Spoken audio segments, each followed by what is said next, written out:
lá, nessa aula eu estarei ensinando para vocês como comparar dois grupos de amostras independentes a partir de um teste T, ok?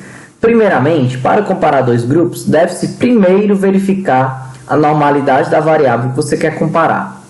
Ou seja, se você quer comparar estresse entre homens e mulheres, você tem que verificar a normalidade, ou não normalidade, né? Do índice de estresse, tá? Após verificar a normalidade, será possível identificar se os dados possuem distribuição normal ou outra distribuição. Feito isso, será possível saber qual teste será mais adequado para os seus dados, né, para a situação que você se encontra. E aí, qual teste utilizar? Vamos lá, então, uma breve introdução aos testes comparativos de dois grupos. Então, eu montei esse esquema só para ficar visualmente compreensível. Primeiro eu tenho a variável que eu estou estudando e eu tenho que testar a normalidade dela. Se o resultado der uma distribuição normal, ou seja, dados paramétricos, eu vou ter que usar o teste T de Student para poder comparar dois grupos. Se o teste de normalidade indicou que os dados não são normais, eu vou ter que usar o teste de Menuhin para comparar esses dois grupos, tá? E agora, nesse vídeo, nós estaremos aprendendo sobre o teste T. Teste T de Student. Vamos lá, ele tem três pressupostos. A normalidade, que é o que nós já comentamos.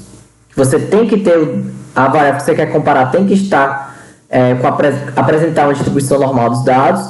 Você tem que ter uma amostra acima de 30 entre os dois grupos. E também a homogeneidade das variâncias, né? Mas isso aqui o SPSS corrige, então eu não vou entrar muito em detalhes. Quais são as principais características desse teste? É que ele usa a média como medida de tendência central de referência.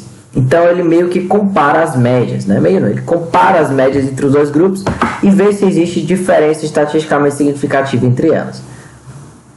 E ele usa o desvio padrão como medida de dispersão. Vamos agora à prática. No SPSS, você vai clicar em analisar, comparar médias, amostras independentes de teste T.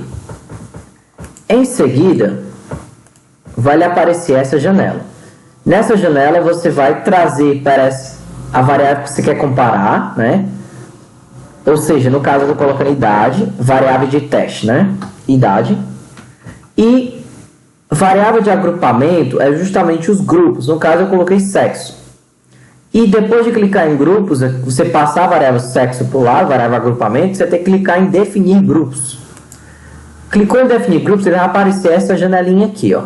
Após o clique, aparecerá uma nova janela onde você indicará os valores dos grupos estudados. Ou seja, no nosso caso, o grupo masculino é 1 e o grupo feminino é 2. Então, eu tenho que colocar grupo 1 vai ser 1, que é o masculino, e grupo 2, 2 é feminino.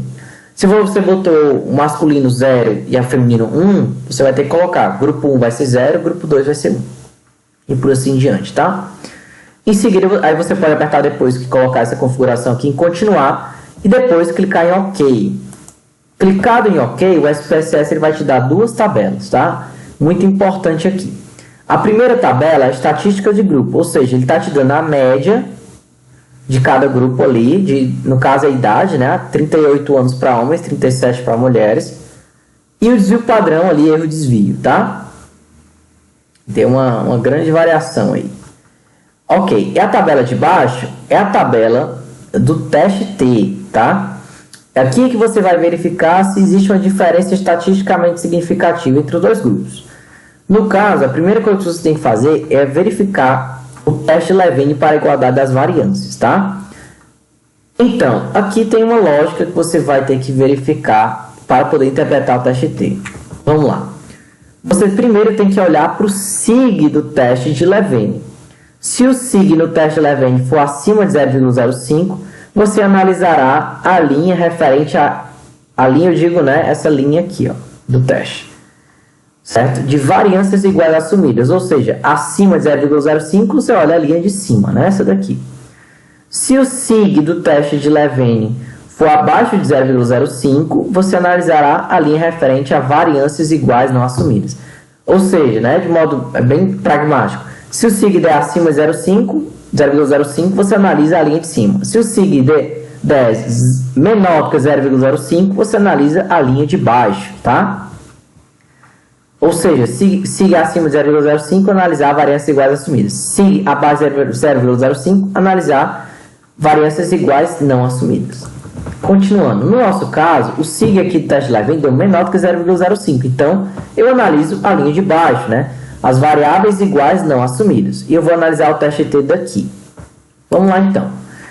Agora, vamos analisar o teste T e o resultado da comparação das médias. Qual dos grupos tem média de idade maior, né? Vamos lá. Para eu saber isso, eu tenho que olhar o SIG. Lembrando, o SIG é o valor de P, o nível de significância do resultado do teste. E aí eu tenho a hipótese nula e a hipótese alternativa, né? Como se fossem as interpretações desse SIG. Se o SIG der menor do que 0,05, existe diferença entre as médias. É o que basicamente a gente sempre quer encontrar, né? Mas se o SIG der acima de 0,05, as médias são estatisticamente iguais, né? Nesse caso, deu muito acima de 0,05, então deu 0,723, né? Então, nesse caso, não foi possível encontrar diferença na média da idade entre os sexos, pois o valor de P, o SIG, deu acima de 0,05. Ah, professor, mas eu estou vendo aqui que o masculino está 38,84 e o feminino está 37,85. Não é diferente, não? Estatisticamente, essa diferença não é suficiente para afirmar que existe uma diferença estatisticamente significativa, tá? Então, basicamente é isso. Então, não importa você simplesmente ver que o valor está diferente, você tem que analisar o SIG. O SIG é que vai dizer se existe uma diferença estatisticamente significativa ou não, tá? Ok? Então, vamos lá. E aqui que você vai verificar o valor exato da média entre os dois grupos, né? Mas vamos lá, vou dar um outro exemplo. Agora, nesse caso aqui, ó, eu comparei o índice de ansiedade entre o sexo masculino e feminino numa pesquisa. Eu primeiro olho o teste de Levene, né? Está abaixo de 0,05, eu olho então para a fila de baixo, para a linha de baixo aqui, né? Variâncias iguais não assumidas. E o SIG deu 0,017, ou seja, menor do que 0,05. Quando está menor do que 0,05 é porque existe diferença entre os dois grupos. Nesse caso, foi possível encontrar diferença estatisticamente significativa entre homens e mulheres quanto ao o nível de ansiedade. Está aqui as médias. O masculino deu 1,22 e o feminino deu 1,45. Então, estatisticamente existe uma diferença aqui. E é assim que você vai reportar um artigo científico. Ao comparar os índices de ansiedade entre homens e mulheres, foi possível encontrar a diferença estatisticamente significativa por meio do teste T. E aqui eu coloco, né? Tem que ter essa equaçãozinha aqui. É uma apresentação do resultado, na verdade. T 102,704 igual a menos 2,415, ponto e vírgula, P menor do que 0,05, tá? E onde é que eu encontro essa informação? Bem aqui na tabela do teste T, você encontra, ó, dentro desse parênteses está o grau de liberdade, que é o DF aqui, ou GL, em algumas versões. 102,704 vem para dentro do parênteses, igual à estatística de T, que é essa coluna Tzinho aqui, ó. Menos 2,415. E você bota, né, ponto e vírgula, 0,017 está menor do que 0,05. Aqui você não coloca P igual a isso. Você coloca só dizendo que o P deu menor do que 0,05, tá? E, né, as médias e desvio padrão você encontra na tabela acima, tá? Tá bem aqui. 1,22, 1,45. 1,22, 1,45. Ok? Sobre o teste T é isso, pessoal. Na próxima aula nós vamos estudar o Mann-Whitney. Qualquer dúvida podem perguntar nos comentários.